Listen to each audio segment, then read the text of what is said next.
may. Well, thank you, Mr. Chairman. It is good to see you, and I want to welcome our witnesses who are here today. For about an hour this weekend, this body behaved the way it's supposed to. And for about an hour this weekend, this place wasn't totally nuts. Democrats and Republicans worked together to keep the government open, and I'm proud of that. It's something I think the American people want to see more of. I also feel proud of the fact that Democrats were adults in the room, and we delivered the votes needed to prevent a shutdown. Almost every Democrat joined with 126 Republicans who decided to reject extremism and say enough is enough. And I want to thank all my Republican colleagues, and in particular, my friends on the other side of the dais who joined us in keeping the lights on, Chairman Cole, Mr. Burgess, Mr. Reschenthaler, Ms. Fishback, Ms. Ouchin, and Mr. Langworthy. This is the way things should work around here. We should be working together to get stuff done. And I'm glad that the Republicans finally came to their senses and brought a relatively clean CR to the House floor. But let me also point out that 90 House Republicans voted to shut the government down. That is not just a small handful of members. This is a huge percentage of the Republican conference that seems to think a shutdown would be preferable than simply moving forward in a bipartisan way to keep the lights on. The message to Speaker McCarthy here is that there is a better way forward. It's time for him to start putting partisan politics aside, to put people over politics, and to get things done. Because the games have to stop. The chaos that we've seen these last few weeks needs to end. And unless House Republicans come to their senses, we will be right back where we were last week in just 45 days. Well, actually, less than 45 days now, which brings us to today's business. Unfortunately, it seems that we're back to business as usual, and Republicans have not learned a lesson coming out of Saturday.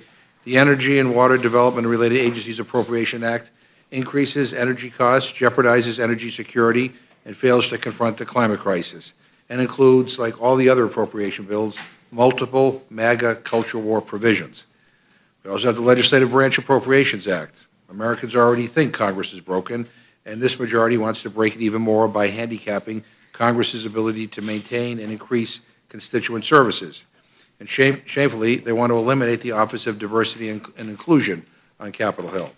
So to put it plainly, these bills are more of the same. And clearly, they're not going to pass the Senate in any way near the form that they are in leaving the House.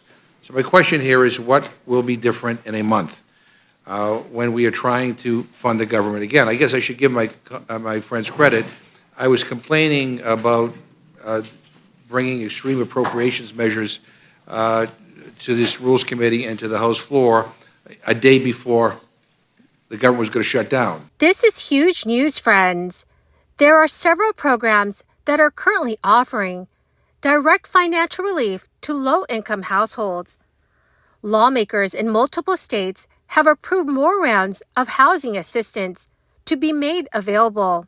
Billions of dollars in rebates are also being sent out right now. My dearest friends, please make sure that you watch until the end of this video for more information. Also, every Friday, I will be announcing several winners for the Walmart gift card giveaway. If you would like to enter these weekly giveaway, friends, all you have to do is click and like several of my videos, and then comment below the keyword of each video that you watch. The more videos that you comment on, friends, the greater your chances of winning these giveaways. Many Americans spend a pretty penny each month to keep a roof over their heads, food on the table, and a means of transportation. Other items commonly found in household budgets include child care, education, health care, retirement savings, and entertainment. Inflation is cooling down from its 40-year high in 2022, yet prices are still uncomfortably high, leaving millions of consumers with less money in their budgets for such financial matters as savings and debt repayment. In fact, 63% of financially insecure Americans say high inflation is keeping them from being financially comfortable or secure. The average household earned roughly $94,000 in 2022 before taxes and spent about $73,000. In the aftermath of the crisis, inflation reached 40-year highs as demand increased thanks to stimulus checks, low interest rates, and government spending, while the economy slowed due to shutdowns. Labor costs increased due to a shortage of workers, and consumer demand was very high, causing businesses to increase their prices. New housing assistance programs are balancing sustainability concerns with uncertainties from inflation and a looming recession, all while continuing to see effects of the crisis. Despite criticism that some programs were slow or reluctant to deliver assistance, the Treasury Department's Rental Assistance Program has provided 10.8 million rental assistance payments to families. The department has redistributed funds from places where it went unspent to other local and state programs.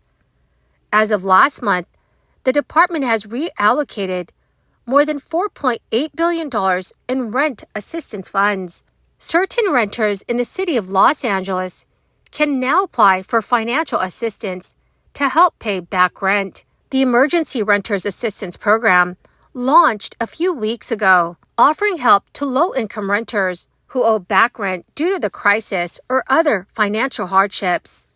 The program is funded by the mansion tax and can offer up to 6 months of rental assistance to those who qualify.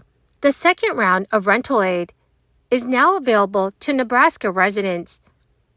In a press release, the Nebraska Investment Finance Authority announced that more aid is on the way via the Nebraska Emergency Rental Assistance Program. Qualifying individuals are renters in Nebraska who are below 80% of the median area income and are able to prove that the crisis negatively impacted their personal finances. Over in the state of Minnesota, the State Department of Revenue says it has finished sending out nearly $1 billion in rebate payments to more than 2 million residents. The checks started arriving in mid-August via direct deposit and continued through late September by mail. Individual Minnesota residents who had an adjusted gross income of $75,000 in tax year 2021 should have received a one-time refundable tax credit of $260, and married joint filers with an income of up to $150,000 were eligible for $520. So families who meet those income thresholds were also eligible and should have received an additional $260 per child, up to 3 children, for a maximum of $1,300. Eligible Minnesota residents had to live in the state for at least part of the year in 2021 and filed an individual income tax return or a property tax refund. Federal Reserve Governor Michelle Bowman said this week that additional interest rate hikes will likely be necessary in order to combat inflation, as rising energy prices pose a threat to recent progress. During a conference, Bowman said, "Inflation continues to be too high, and I expect it will likely be appropriate for the committee to raise rates further and hold them at a restrictive level for some time to return inflation to our 2% goal in a timely way." The Fed has repeatedly raised interest rates over the last year and a half, reaching a 22-year high as part of its efforts to rein in inflation, which is a core personal consumption expenditures price index, has continued to show signs of improvement in recent months. Year-over-year inflation fell from 4.3% in July to 3.9% in August.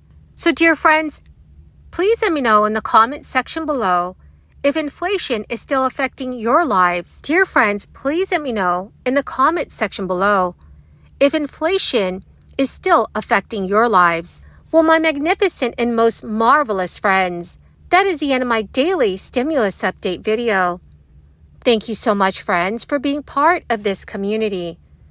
To say thank you, I will be announcing several winners for the Walmart gift card giveaway.